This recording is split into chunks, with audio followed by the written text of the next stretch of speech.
Firstly, Terence Eden, thank you so much for coming to Hack From Home. It's an immense pleasure to have you with us on our anti-COVID-19 weekend.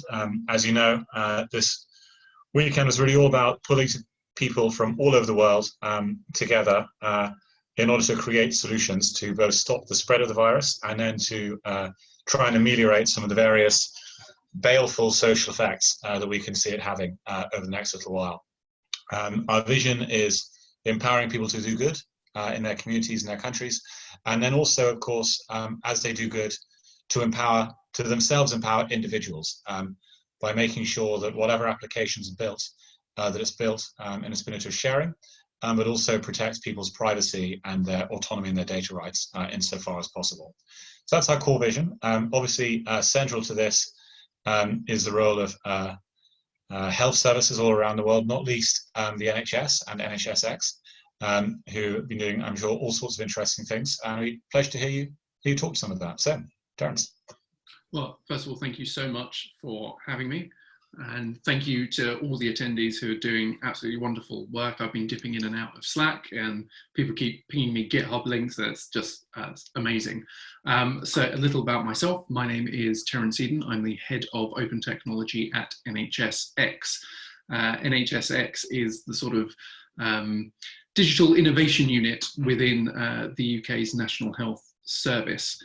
We are a fairly brand new unit, and up until a few weeks ago we were doing all sorts of things where we were saying, hey, perhaps we could experiment with video calling in hospitals and other interesting things like that. And now, wow, we've seen such a rapid change. You know, even in the last 2 weeks, things that we thought would take, months or years have now happened. And part of that is thanks to innovative developers and hackers who have created some amazing solutions really quickly, which we've been able to we, the NHS, have been able to roll out to the front line, and also that we've been able to roll out to individuals in the UK and beyond. So I'm going to talk a little about some of the stuff that we're doing, but also a bit about what we'd love to see from you. And if you do have any questions, I think there's a chat text box there, so do feel free to type in a question and I'll do my best to answer it. So as head of open technology, I'm invested in a few really massively important things. The first is open data. I know loads of you have been downloading data from all sorts of weird and wonderful places. And we think it is vitally important that the NHS, well, we think it's vitally important that the world publishes reliable open data. So this is why we have Public Health England are publishing data on infections and deaths broken down by region. And you'll see hospitals also starting to publish data, and data being published centrally by us. We're also trying to make sure that we publish this data in a form which is reusable by you. There is no point in us publishing data and sticking a license on it which says, and you're not allowed to do anything with it. So that is hugely important for us, and we want to lead the world in that. But one of the things that we often find is we have great intentions. We try to publish open data, but it's not good enough for your purposes. And what I would really like by the end of this hackathon, if you have found a problem with NHS data and you think, you know what, this just isn't good enough, it doesn't give me enough information, or the license isn't right, or it's too hard to download because I need to register, please tell us, because the only way we get better is if we receive feedback. So hopefully my email address has been shared. If not, we can share it later, or do tweets at NHSx, because we really want to hear about any of the problems that you have accessing our open data, how we can make it better. I can't promise that we will fix it in time for the end of this hackathon, but we are going to look at all the feedback that we get, because we know that open data is one of the bedrocks of development and creating new solutions.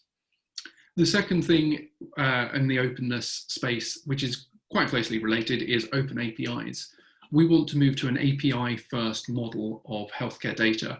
What does that mean? Well, if you've visited any hospital or any doctor in the last year, you know that hospitals love their paper. They love printing things out and faxing things across, and then letters go missing and faxes go to pizza parlors rather than to the right hospital department.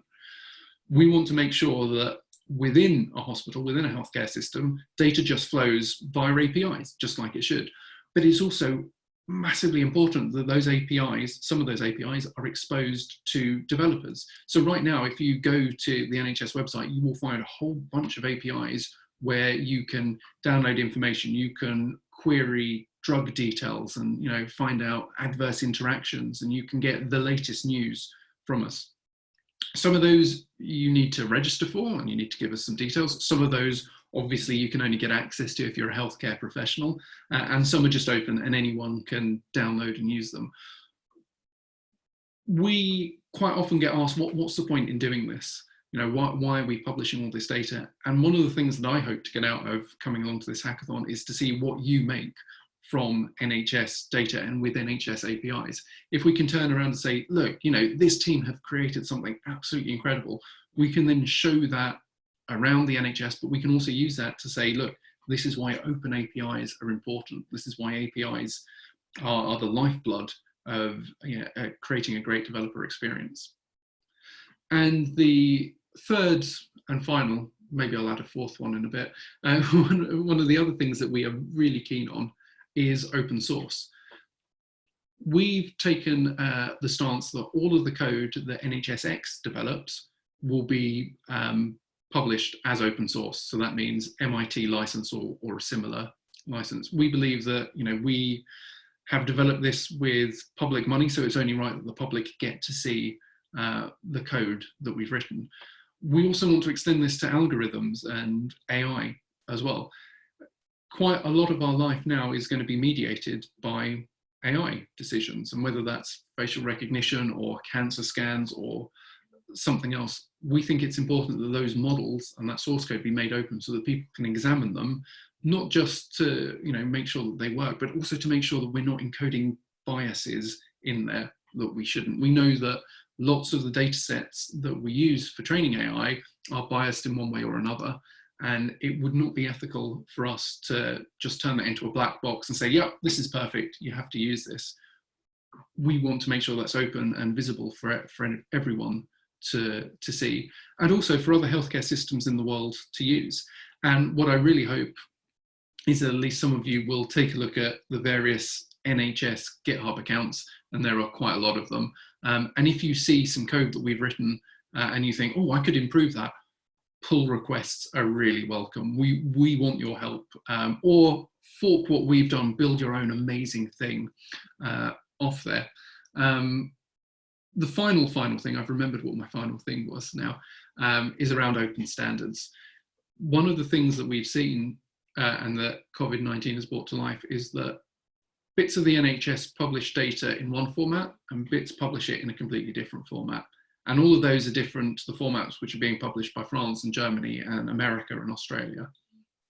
This has to change. We can't go on like this because we need to share information. You know, COVID-19 has shown that we really are interconnected in all sorts of unexpected ways. We need to be able to share healthcare information and health data around the world. So when you're looking at what you're building, if it produces something, if it outputs some data, please make sure that it uses an open standard, not something that you've created just for this hack. I want to say something. There's been lots of chatter on Twitter about what's the point of hackathons in a time of COVID-19 and crisis, and you know, why aren't we all out doing real work and real help? Well, I think this does help. Do I think that anything that gets created this weekend is going to save all of our lives on Monday?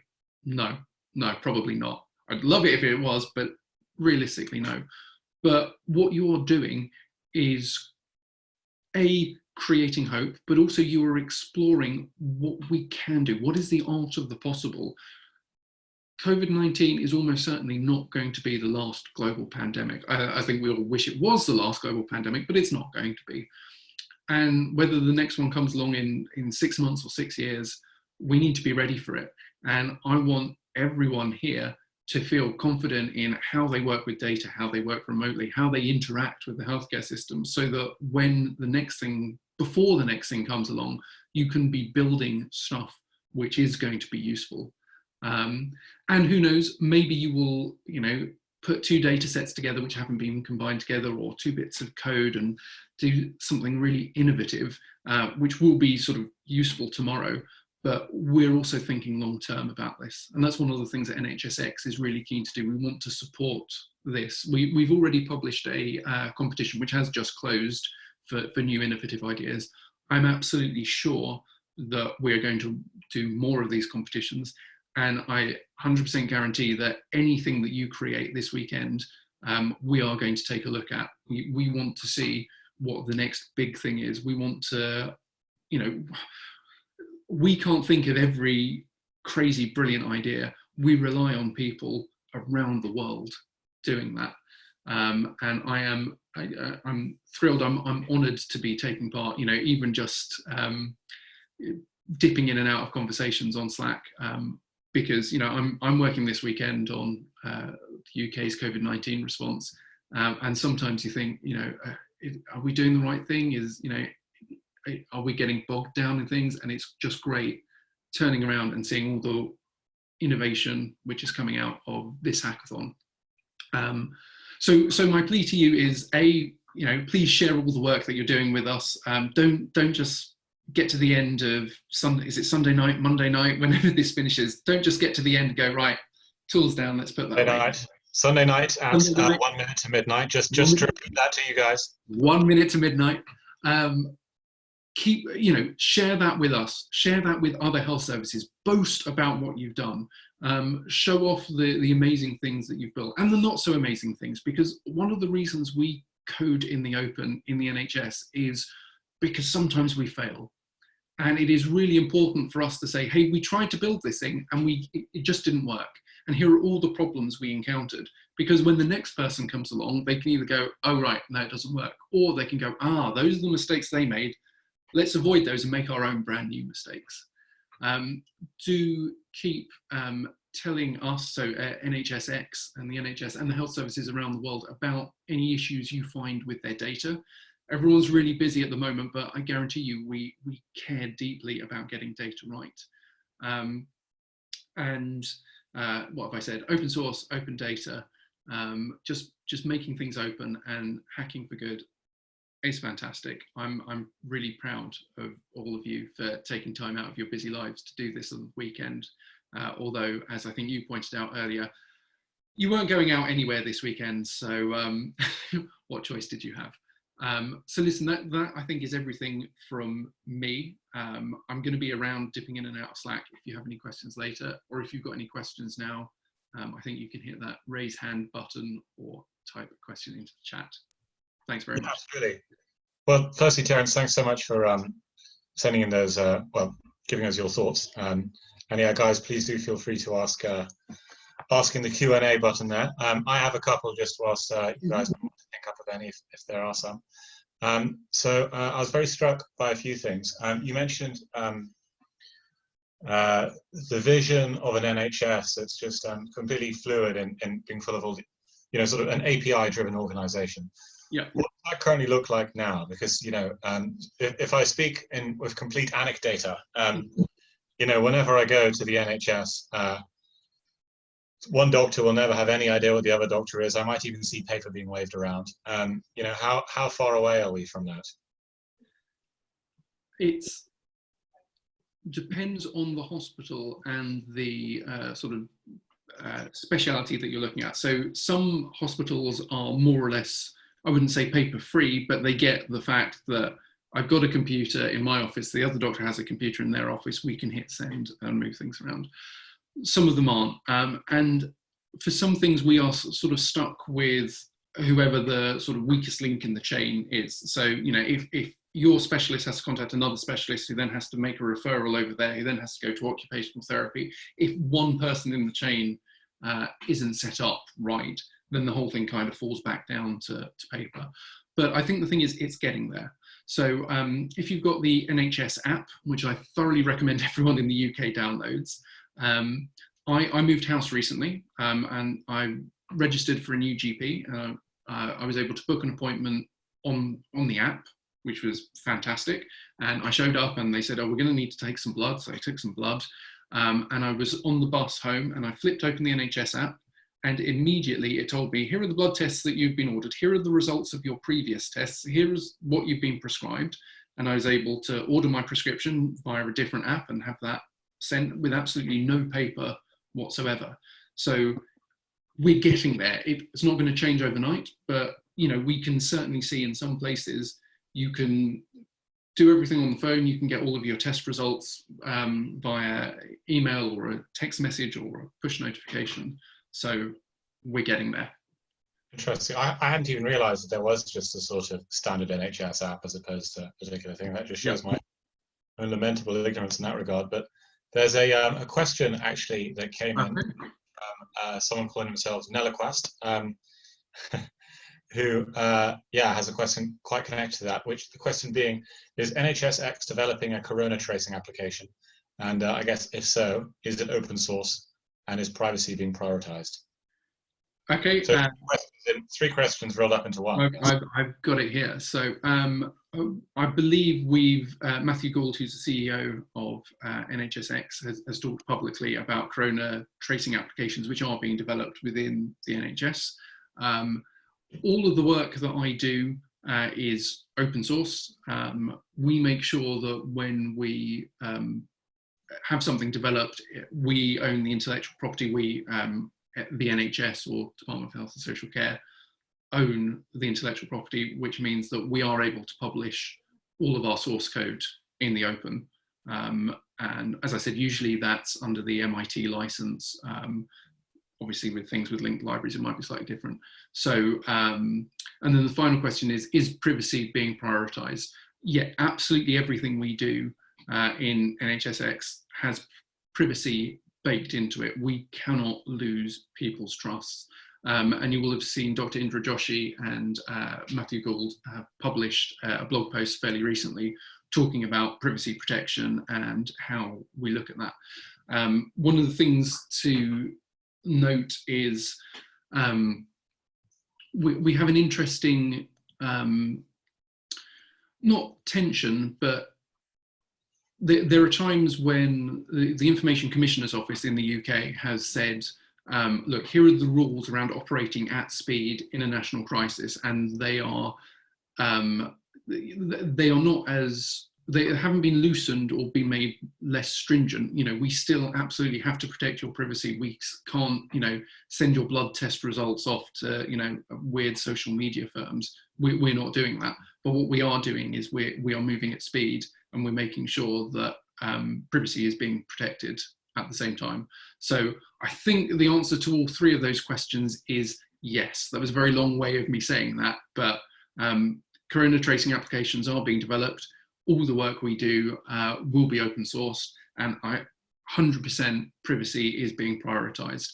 I wouldn't work somewhere which didn't. So yeah, there you go. So there you go, Nelaquast. A very long answer. Thank you for that. So one of the things, and guys, if you have any more questions, please do feel free to fire them in.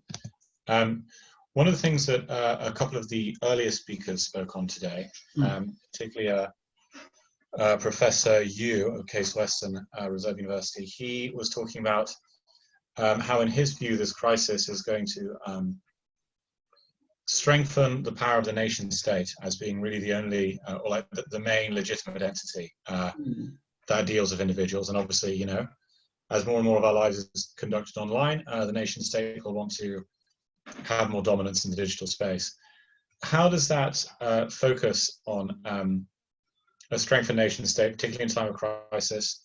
I guess all the ongoing pre-crisis moves to strengthen the posture of states digitally. How does that match with the open ethos?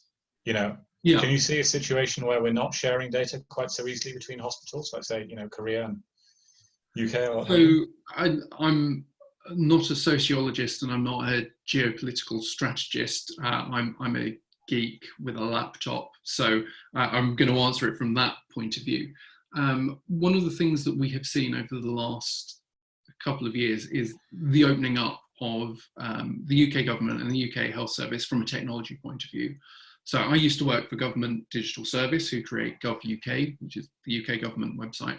And nearly everything they do is open source, and nearly everything the NHS does is open source, which has meant that when we've needed to build prototypes, it has taken us 5 minutes rather than 5 months.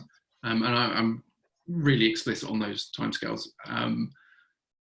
5 minutes rather than 5 months. Yeah, because the templates are there, we can just download them. Hey presto, we've got a website that looks right. We can start testing it with users rather than spending months arguing about what shade of blue we want.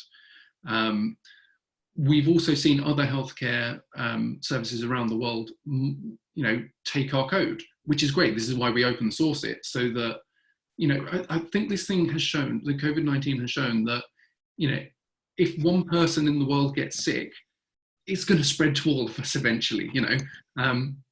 We do not make ourselves any healthier by locking down our supply of data, by publishing restricted data, or by saying, no, you can't use this. I don't want to make grandiose claims which I can't back up. So what I'm going to say is, I believe that publishing of open data will save lives, because being able to accurately model this stuff around the world is the only way that we're going to prevent the next crisis being this bad. And, even if it's something as simple as, how do you book hospital appointments? I say simple, but, why would we develop that, 100 times for 100 different hospitals when we could develop it once, have it open source, have it collaborative, have everyone use it? And if it's great and hospitals around the world want to use that, fantastic, we've just improved the health of the world. Similarly, if we see that, country X has developed an amazing way of scanning X-rays for something, of course we would take that. If it's going to save lives and make things better, then yeah. So I don't know whether, I can't answer whether the nation state is going to become more of a primary entity, but what I do know is we can't put we can't put the genie back in the bottle. Now that we've started publishing open data, when we stopped publishing open data, people start shouting at us. And I would encourage everyone here, if you see that we were publishing something and we've stopped, you should politely complain to us, or, talk to your MP about why we're not publishing that data, because I think that publishing open data, making it available via open APIs, making our source code open, is one of the best ways that we as techies can help in this sort of global health fight. Interesting. Do you see any tension between the values of open data, particularly for medical research purposes, and imperatives towards privacy? Yeah. So one of the things when we talk about open data, what I'm talking about is sort of population level data. So we are not talking about we're going to publish people's individual medical records. We will never do that. That is your private data. And I know there's lots of talks about data trusts and, Yes, very interesting topic. We're doing some work on it in the Hack Lab. Yeah, and so I suppose I'd turn the question back to the people listening. Let's say that you've got the NHS app, and one day it sends you a message saying, hey, the University of X wants to study people who are between 18 and 30 who have been prescribed this drug here. We notice you're part of that. Do you consent to share your medical record with them? And you might go yes, or you might go no. We might ask for more information.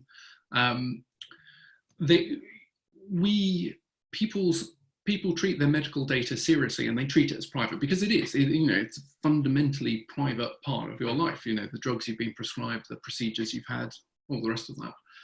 But there are times when it makes sense to be able to take a look at that data nationally. So I'll give you two good examples. One is you might have a legitimate reason to see, well, hang on, how many people have been prescribed drug A and drug B and have subsequently ended up in hospital with this condition? We can probably look at that without infringing anyone's privacy. But take what's a very real problem at the moment, which is the transvaginal mesh issue. So a lot of people have had this medical procedure done. and it's causing great problems. Is it all right? You know, can we contact everyone? Do we have a list of everyone who's had this procedure done? Would it make sense to open up that data set, you know, stripping out people's personal information so that researchers can figure out, hang on, what's gone wrong here? Are certain people more or less likely to get complications? Some people will be very comfortable with sharing their data. Other people will be desperately uncomfortable with sharing that. My primary goal is to preserve people's trust in us, because I think, you know, trust is one of those things that once you lose it, it's gone. And so there is a tension, because, you know, if we do have everyone's medical records somewhere, and we want to be able to investigate them for legitimate healthcare aims, then I think that's fine. But once we sort of, you know, if we stray accidentally or otherwise, in such a way that we breach people's privacy and breach their trust, it's just so hard to get it back. So I hope that answers the question. You know, I want to see people being able to control access to their own data, but I also want to say, you know, at a national or international level, yeah, actually properly anonymized open data about healthcare is absolutely vital for saving lives. Well, thank you for that. It's actually interesting, as you mentioned it. So within the HAT Lab, which is the research and innovation space for the HAT personal data account architecture, we've been working on a tool that enables precisely that, the ability to privately query people to see, you know, do you have these particular characteristics? We don't know who you are until you say yes, that you want to participate. Do you want to participate? So yeah, it's interesting. I guess it's you know, perhaps an idea whose time is beginning to come in that regard. So I think one thing that I'll say, perhaps in closing, is the world has changed a fair bit, you know, in the last few years, and in the last 2 weeks particularly. And, you know, the idea of a group of random hackers coming together over video conferencing and chat to build on open data which governments are proactively releasing on GitHub, you know, even a year ago would have sounded a little far-fetched, and yet we are. And I think people's attitudes to their own health and our own health records might change as well. I'm sure there are some people who are very keen to publish their own personal records, and others who don't want to. But the world is becoming more open in terms of the data that we as health services are publishing and the way we give people access to it. And it's also becoming more open in what people are willing to do and experiment with. And I am really looking forward to seeing all of the hacks, as long as they are submitted before midnight on Sunday. Is that right? They have to be submitted before midnight on Sunday? Yes. 1 minute to midnight. This is the submission deadline in order to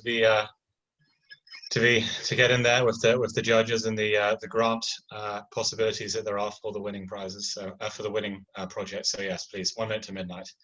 And on that note, I think we'll have to conclude this particular talk. Terence, thank you so much for your insights. It was a really interesting talk, and yeah, fascinating to hear about. Thank you very much for having me.